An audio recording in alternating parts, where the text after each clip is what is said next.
The year is 1800. A curious little invention is being talked about. It's called a microscope. What it allows you to do is see tiny little life forms that are invisible to the naked eye. Soon comes a medical discovery that many of these life forms are actually causes of terrible human diseases. Imagine what happened to the society when they realized that an English mom in her teacup actually was drinking a Monster soup. Not very far from here. This is from London. Fast forward 200 years. We still have this Monster soup around, and it's taken hold in the developing countries around the tropical belt. Just for malaria itself, there are 1 million deaths a year and more than 1 billion people that need to be tested because they are at risk for different species of malarial infections. Now, it's actually very simple to put a face to many of these monsters. You take a stain, like acridine orange or a fluorescent stain or Giemsa, and a microscope, and you look at them. They all have faces. Why is that so? That Alex in Kenya, Fatima in Bangladesh, Navjot in Mumbai, and Julie and Mary in Uganda still wait months to be able to diagnose why they are sick. And that's primarily because of scalability of this diagnostics is completely out of reach. And remember that number, 1 billion. The problem lies with the microscope itself. Even though the pinnacle of modern science, research microscopes are not designed for field testing, neither were they first designed for diagnostics at all. They're heavy, bulky, really hard to maintain, and cost a lot of money. This picture is Mahatma Gandhi in the 40s using the exact same setup that we actually use today for diagnosing TB in his ashram in Sevagram in India.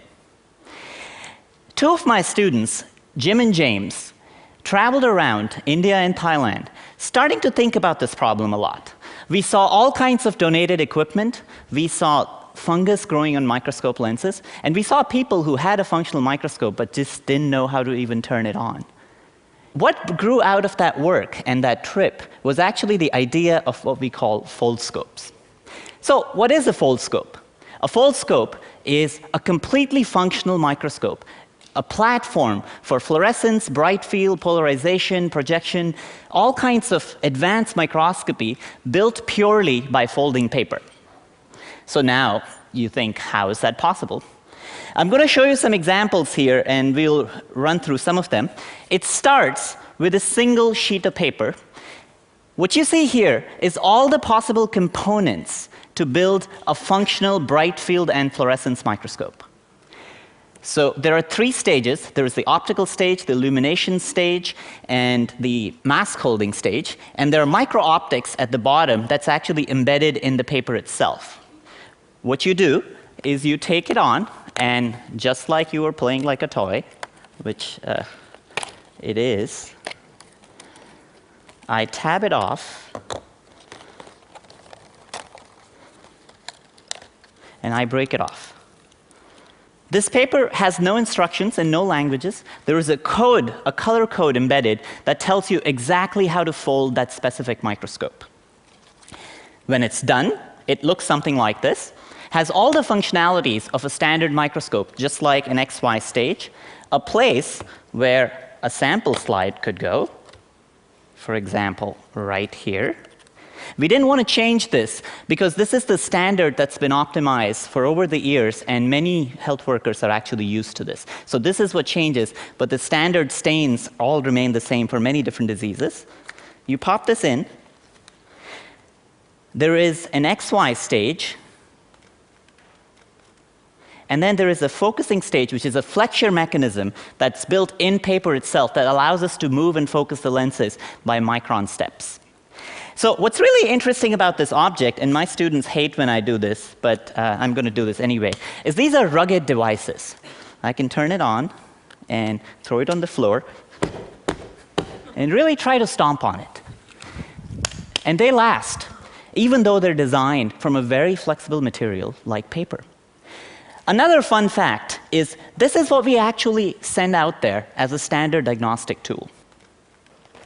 But here in this envelope, I have 30 different foldscopes of different configurations, all in a single folder. And I'm going to pick one randomly. This one, turns out, is actually designed specifically for malaria, because it has the fluorescent filters built specifically for diagnosing malaria. So the idea of very specific diagnostic microscopes comes out of this. So up till now, you didn't actually see what I would see from one of these setups. So what I would like to do is, if we could dim the lights, please. It turns out foldscopes are also projection microscopes. I have these two microscopes that I'm going to go to the back of the wall, and just project. And this way, you would see exactly what I would see. What you're looking at, this is a cross-section of a compound eye. And when I'm going to zoom in closer, right there, I'm going through the z-axis. You actually see how the lenses are cut together in the cross-section pattern. Another example, one of my favorite insects, I love to hate this one, is a mosquito. And you're seeing the antenna of a Culex pipens right there. All from the simple setup that I actually described. So my wife has been field testing some of our microscopes by washing my clothes whenever I forget them in the dryer. So it turns out they're waterproof, and right here is just fluorescein water. And I don't know if you can actually see this. This also shows you how the projection scope works. You get to see the beam the way it's projected and bent. Can we get the lights back on again? So I'm quickly going to show you, since I'm running out of time, in terms of how much it costs for us to manufacture, the biggest idea was roll-to-roll manufacturing. So we built this out of 50 cents of parts and cost. And what this allows us to do is think about a new paradigm in microscopy, which we call use and throw microscopy. I'm going to give you a quick snapshot of some of the parts that go in. Here is a sheet of paper. This is when we were thinking about the idea. This is an A4 sheet of paper. These are the 3 stages that you actually see. And the optical components, if you look at the inset up on the right, we had to figure out a way to manufacture lenses in paper itself at really high throughputs. So it uses a process of self-assembly and surface tension to build achromatic lenses in the paper itself. So that's where the lenses go. There are some light sources. And essentially, in the end, all the parts line up because of origami, because of the fact that origami allows us micron scale precision of optical alignment. So even though this looks like a simple toy, the aspects of engineering that go in something like this are fairly sophisticated. So here is another obvious thing that we would do, typically, if I was going to show that these microscopes are robust, is go to the 3rd floor and drop it from the floor itself. There it is, and it survives. So for us, the next step actually is really finishing our field trials. We're starting at the end of the summer. We are at a stage where we'll be making thousands of microscopes. That would be the first time where we would be doing field trials with the highest density of microscopes ever at a given place. We've started collecting data for malaria, Chagas disease, and Giardia from patients itself. And I want to leave you with this picture. I had not anticipated this before, but a really interesting link between hands-on science education and global health. What are the tools that we're actually providing the kids who are going to fight this monster soup for tomorrow? I would love for them to be able to just print out a foldscope and carry them around in their pockets. Thank you.